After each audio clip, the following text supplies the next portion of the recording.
welcome to the 10-Minute Play Festival. You're about to see a play that I directed. We're going to be doing these all throughout the day if you want to come back and see some more 10-minute plays. And then tonight, I think starting at 7 o'clock is what it was changed to. All the plays are going to go back to back until all 12 of them are done. They're all about 10 minutes long, so it doesn't take very long. And please enjoy this play called W.N.B.A, written by Alex Pressler.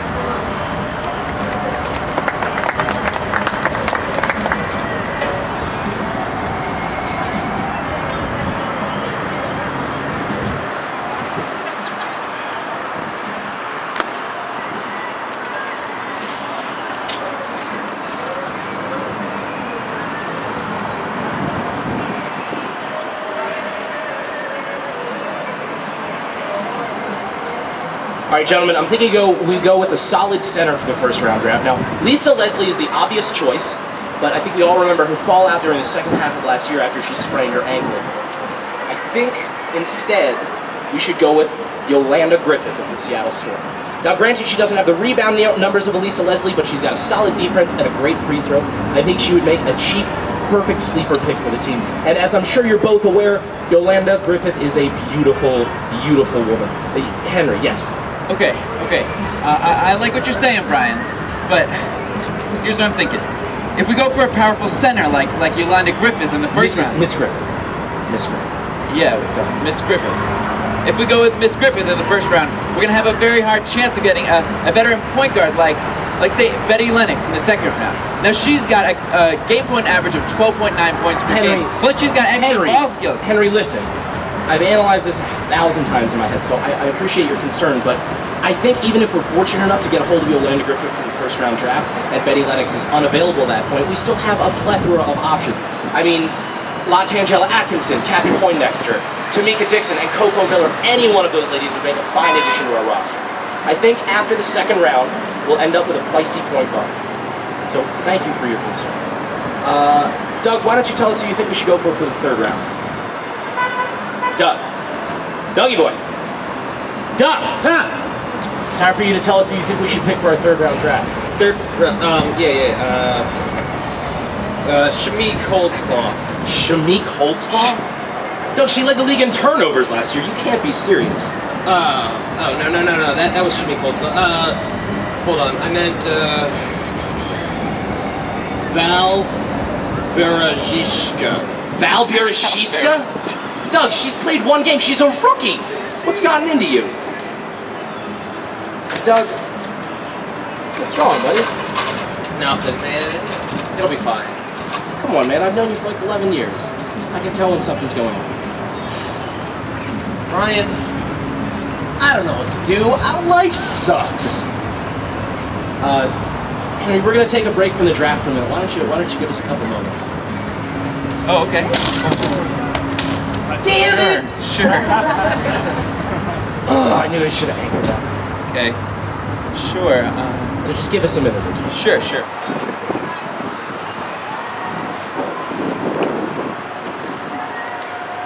Yeah, if you could just give us a minute alone, that'd be great. Oh, yeah. Okay. Gotcha.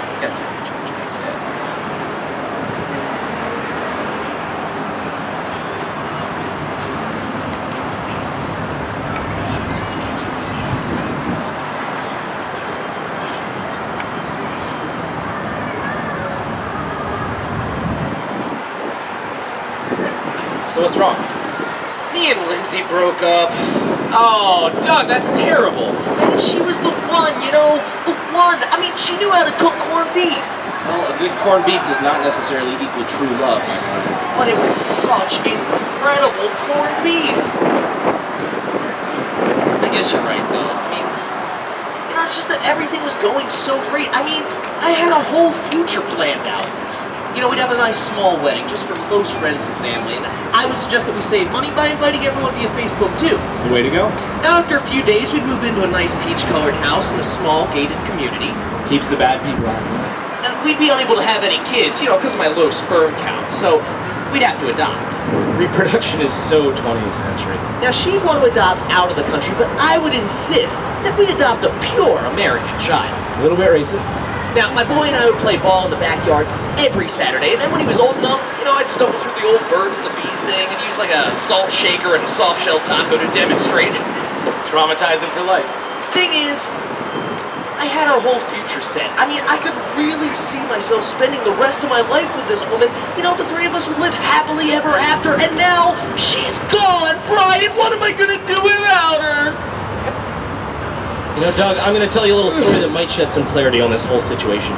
You see, a number of years ago, my great-great-grandfather, Ulysses Terry Solomon Bradshaw IV, was a blacksmith, and he was a fabulous blacksmith. People would come from miles around to see him smell the cast iron pan or buy one of his cook stoves. Unfortunately, he didn't exactly pay the bills without occupation, so he was forced to work as a butcher on the weekends. Now, one day he's in the butcher shop working on a huge chunk of meat on this counter facing the door, and this beautiful woman walks in. Now, this was no ordinary hot piece of ass, mind you. She had a certain kick in her step, which was ironic. It turned out she had a wooden foot. So, anyway, he sees this woman. It's true love at first sight. He drops the huge chunk of cow meat he's working on the floor, picks this woman up and carries her back the 7 miles to his old-time studio apartment, takes her upstairs and ravishes her. Now, by the end of this, he was quite worn out. I mean, this woman was no Callista Flockhart, mind you. Hey, hold on, Brian. What does this have to do with me and Lindsay breaking up? Oh, right. Anyway, after they're finished raving each other, the bed is covered with blood. There's the cows, love juices and sweat. He's deeply in love with this woman, and he walks out of his house naked from the waist down into the animal shelter that he lived above at the time and buys the most expensive, handsome cat they had. Now, he paid, I believe it was 3 farthings and 2 shekels for this feline. That was a lot of money back then. That was a full month's paycheck. So he takes the cat back upstairs and gives it to the woman he loves. Now, this was no perfect feline, mind you. It had a rare condition known as cat asthma, which actually... All right. Hey, listen, Brian, okay. I think I understand what you're getting at. Okay, so your great-great-grandfather acted on impulse with this woman. You would eventually realize his mistake and finally fall in love with your great-great-grandmother. No, it was actually my great-great-grandmother in the story. I guess it was just true love at first sight. Turns out she was a deaf mute, too. Well, that's just great. Right now, I feel even worse. Yeah, I guess that didn't really help. Doug, the only thing that's going to make you feel better is to find someone else. Someone else? You don't get it, Brian! How am I ever going to find someone else? She was perfect! Doug, there's like 1 million people in the world. There's beautiful women all over the place. I mean, I even see some hot babes up in the front row here. Come on, Doug. There's... Oh. What? Nothing, Doug. Don't worry about it. What is it, Brian? What? Nothing. No. Let's go back to the draft. Do you see somebody you know out there? No, I don't know any of these Brian, actors. who's out Doug. there? Lindsay, what are you doing here? It doesn't matter. Listen, Lindsay, I cannot stop thinking about you. You are my everything. All right, Lindsay, if you just give me another chance, I know that we can work this out, all right? I'm really sorry I screwed up before, but I promise that... What the hell is this? What is he doing here? Well, Lindsay, are you here with him? How could you do this? Less than a day after you break up with me and you start dating my dentist? Dr. Steinberg? You're dating Lindsay? Oh my god, what a small world! You stay out of this, Brian! Lindsay? How could you? After everything we've been through together, I took you to Red Lobster. Did that mean nothing to you? All those coupons I used on you, we ate cheese biscuits all night long. I guess it just can't compare to a free root canal and an under-the-sheets cavity search now, can it? But the least you could have done is go for an orthodontist, then you would have been close to a real doctor, but no, you had to go for Dr. Steinberg. The most conniving... Doug! Lindsay? Lindsay, wait, hold on, wait, if you're here, then... Are you ready for this? Wait. I have no idea what this is, but Oh, whoa! No, you're not Lindsay, wow. I don't know, I made that mistake. Okay, anyway, really sorry about that. Thought you guys were someone else. Lindsay, I can't stop thinking about you. Doug, I told you I don't want to be with you anymore. Is this because of the Facebook 2 marriage invitations? Because I could be a little flexible. No, Doug, it's because we've only been dating for 3 weeks and already you're talking about marriage, having kids. Baby, it's I told weird. you. Come on, we'll adopt. You know about my low sperm count. Stop it, Doug. You're freaking me out. I just came back here for my you-know-what.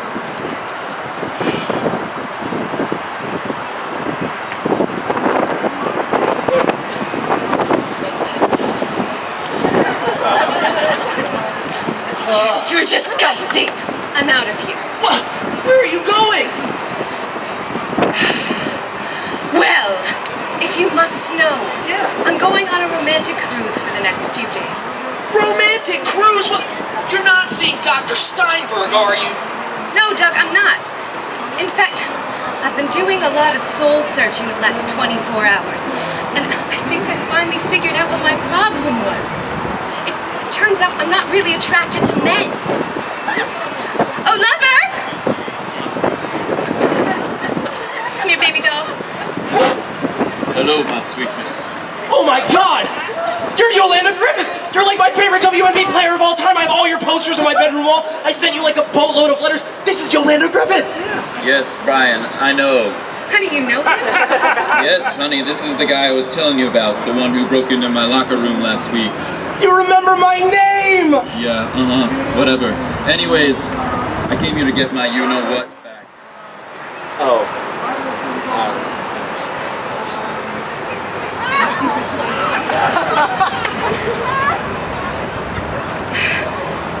Pervert. Come on, honey, let's go. Yeah, we're gonna be late for our cruise. Yeah, these two guys are freaking me out. With a couple of panty-sniffing losers. Totally.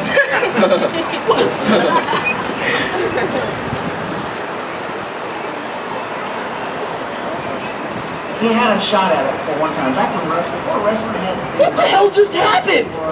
She thinks I'm a pervert. Oh, man, I know the feeling. That was good. That was right. That sucks.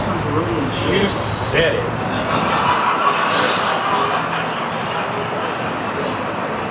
But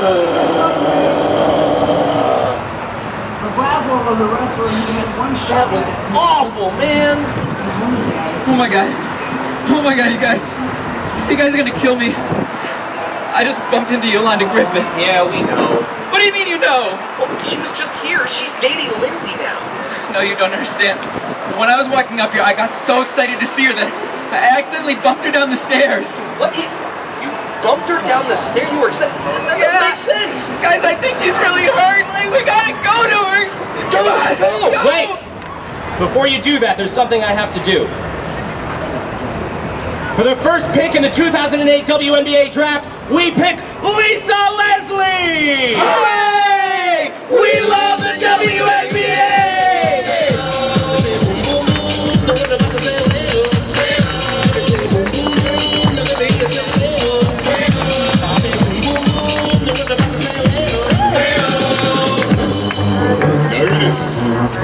It's the Outer Fellas, back in the room, ready to rock the world with the beat. So I hope you can stand the vibration, because we're about to rock the entire nation.